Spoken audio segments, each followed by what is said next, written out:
Welcome to the following presentation of Marble League Baseball. Today what we're going to be discussing is the Marble League Baseball official rules. In an attempt to simplify and standardize how the game is played, this is going to make it more exciting and more accessible for everybody. Teams will consist of 9 players. Each player will have 3 stats: reflexes, throwing, and running. All movement will be measured in centimeters. Every 2 frames of animation will count as a single move. Reflex is the distance that a player can move, in centimeters, immediately after the ball comes to rest on the field of play. If a defensive player can move into a position where they are touching the ball with only the reflexive move, that will be considered a fly ball out. Once reflexive movements have been completed, all players will move their running speed, in centimeters, to the most appropriate place on the field.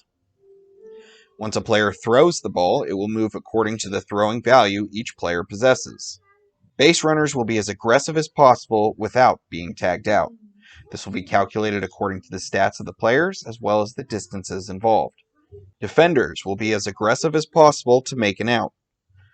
If a case arises where the ball and runner will end up on base within the same frame, calculations will be completed based on the speed of the ball versus the runner as well as the distance from each is from the base.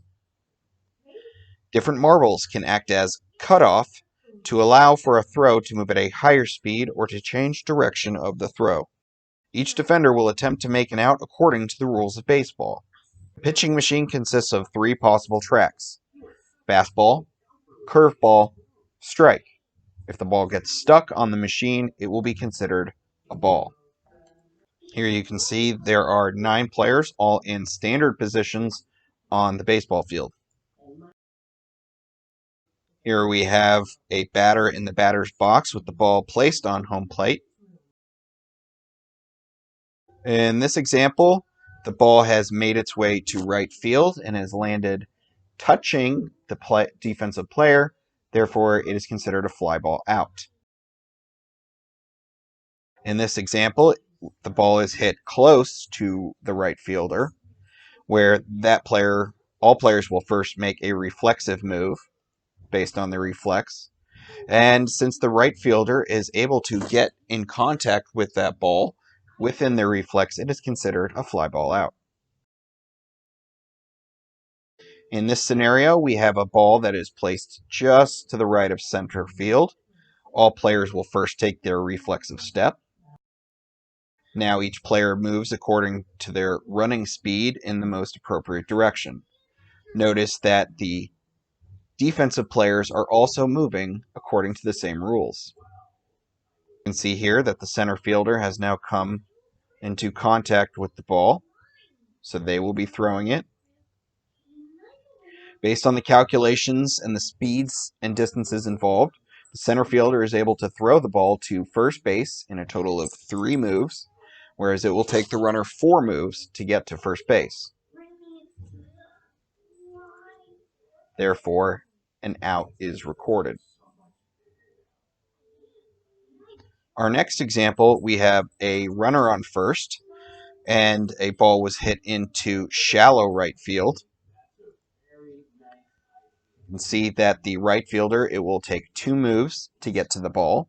It will take the second baseman 2 moves to get to second base. It will take the runner on first 4 moves to make it to second. And the batter will take 6 moves to make it to first base.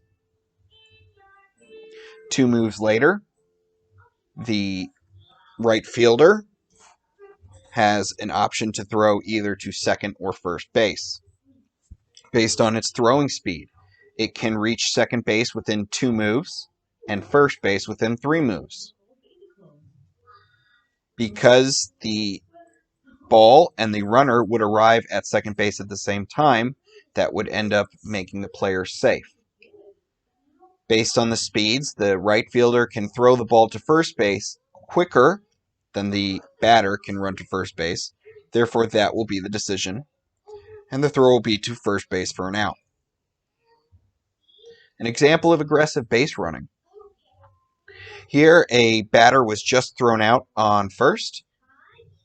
A runner is on second. Based on the calculations, they can get to third base in 4 moves. And based on another calculation, the first baseman can throw the ball to third base within 4.4 moves. As a result, the throw will be to third base, however, the base runner will be safe. Here's an example of aggressive base running as well as aggressive defending. Here you can see the ball is held by the second baseman on second base. There is a runner on third, and then the batter. The batter can make it to first base in 4 moves. The runner on third base can make it to home in the same amount of time, 4 moves. Based on the throwing speed of the second baseman, it can throw to first base in 3 moves or to home in 5. As a result, the second baseman can get a guaranteed out at first. That is the decision, and there is an out at first base while the run scores at home. Thank you all for watching this brief explanation of the official rules of Marble League Baseball, and we hope to see you next time for inning number 3